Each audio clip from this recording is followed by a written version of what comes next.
네, 여러분 안녕하세요. 나도균입니다. 오늘은 이제 변형 협심증에 대한 주제를 가지고 말씀을 드리겠습니다. 변형 협심증은 이제 요새도 변형 협심증도 굉장히 많아진 그런 병 중에 하나입니다. 사연을 잠시 소개하겠습니다. 술과 담배를 하지 않습니다. 산에 종종 올라가는 편입니다. 산에 올라가는데 가슴이 답답하고 통증을 느꼈다. 그 후로 이제는 산에 오르막길을 가면, 오르막길 쉬지 않고 올라가면 가슴이 답답하고 통증이 느껴진다. 그래서 이제 병원에 가서 진단을 받았더니 변형협심증이라고 그러더라. 그래서 병원에서 처방해준 약을 꼬박꼬박 먹는데도 오르막길을 가면 가슴이 답답하다. 그래서 어쩔 수 없이 쉬면서 올라간다. 이런 거죠. 변형 협심증은 밤에 잠잘 때나 새벽에 아프다고 그러는데 이분은 저는 유산소 운동할 때만 나타난다. 밤에 잘 때나 헬스할 때 같은 데는 괜찮다. 이런 거죠. 오히려 가벼운 운동할 때 나타나고 심한 운동할 때는 안 나타난다. 이런 거죠. 죽을 때까지 약을 먹어야 된다는데 치료 방법이 없냐? 이런 질문을 하셨어요.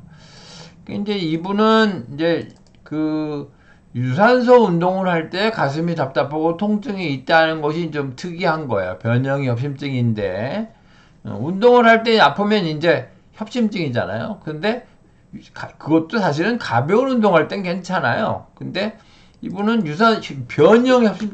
변이형 협심증인데도 불구하고 유산소 운동할 때 아프고 헬스를 할 때는 괜찮다. 이런 점이 좀 이상한 점이에요. 잠깐 이제 먼저 변이형 협심증에 대해 살펴보고요. 변이형 협심증은 버라이언트 안자이는 가슴통, 흉통을 말하는 거예요. 그래서 바소스패스틱, 그러니까 혈관에 경련이 일어나서 흉통이 생긴다 이런 뜻이에요.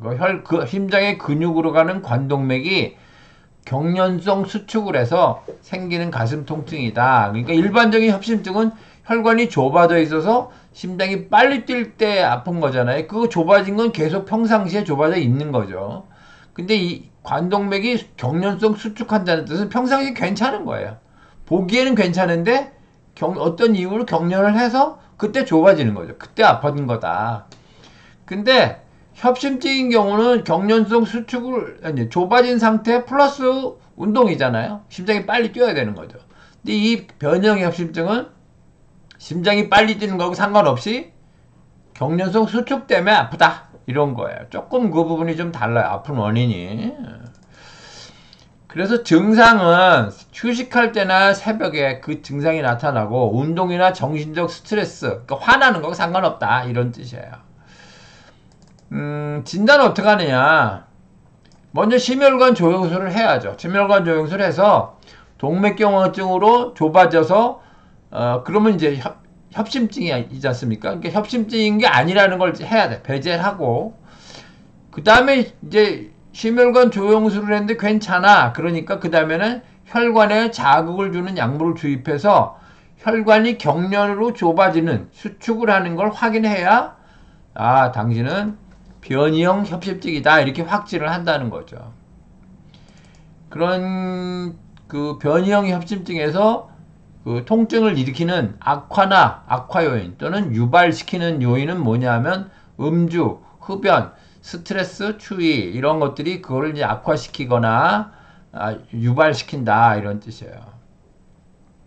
치료는 뭘로 하냐? 니트로글리세린이라고 관동맥을 확장시키는데 아주 특이적인 약이에요. 그래서 협심증 환자들은 늘 그걸 가지고 상비약으로 가지고 다니거든요. 근데 잘 들어요. 혈관이 경련성 수축하는 거니까 오히려 잘 듣죠.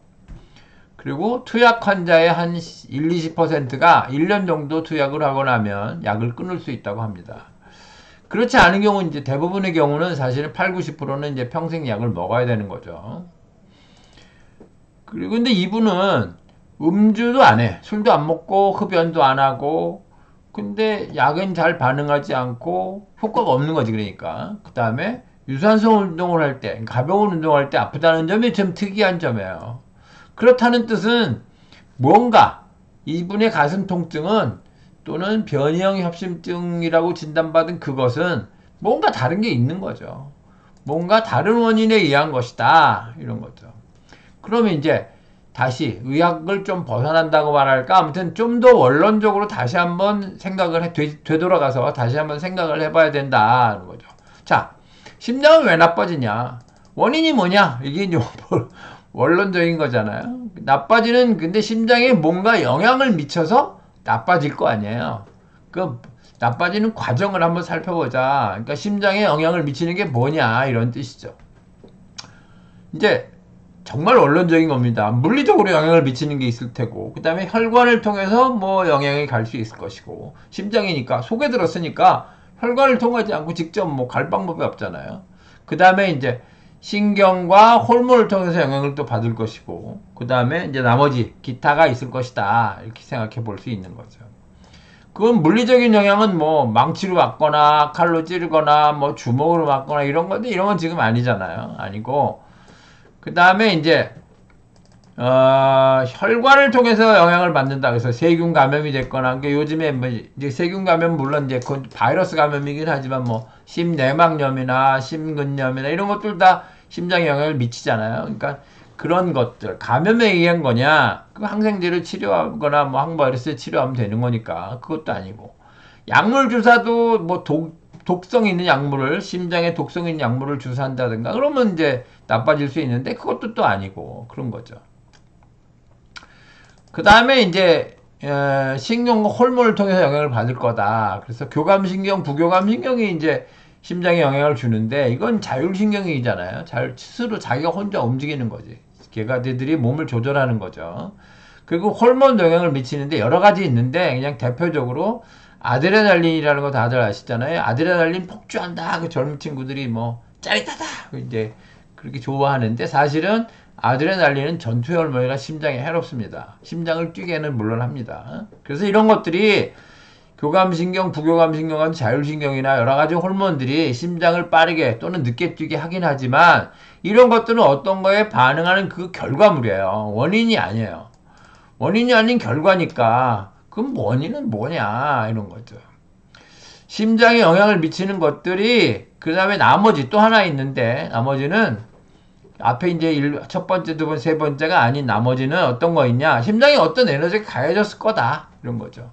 가해졌는데 그 결과 생긴 어떤 변화가, 형태의 변화가 아주 작거나, 형태의 변화가 있다면 작아서 검사가 안 되거나, 아니면 아직 형태의 변화가 안 생겨서 우리가 모르는 거 아니냐, 이렇게 생각해 볼 수 있는 거죠.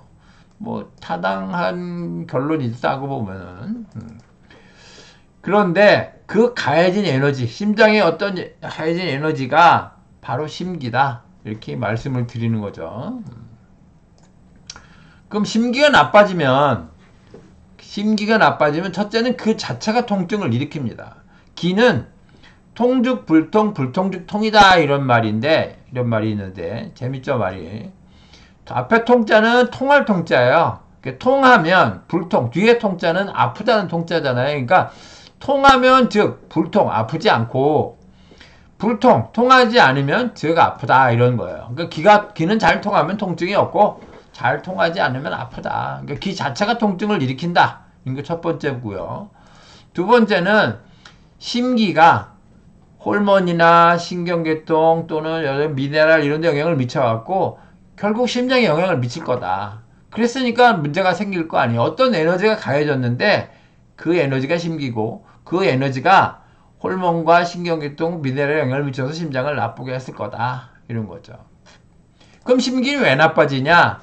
심기가 나빠지는 건 사료 과다 때문에 나빠진다. 사료 과다는 사료가 너무 많은 거잖아요. 그러니까 생각이 너무 많다, 이런 거죠.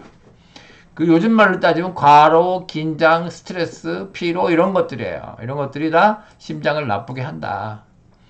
또 이제 물리적으로 너무 지나친 운동도 심기를 소모시켜서 심장을 피곤하게 한다, 나쁘게 한다, 이거죠. 그 심기가 소모되면 구조적인 문제, 그러니까 심장 그 구조에 문제에 영향을 미쳐서 변형 협심증은 물론이고, 여러 가지 심장병, 그 외에도 여러 가지 심장병이 많잖아요.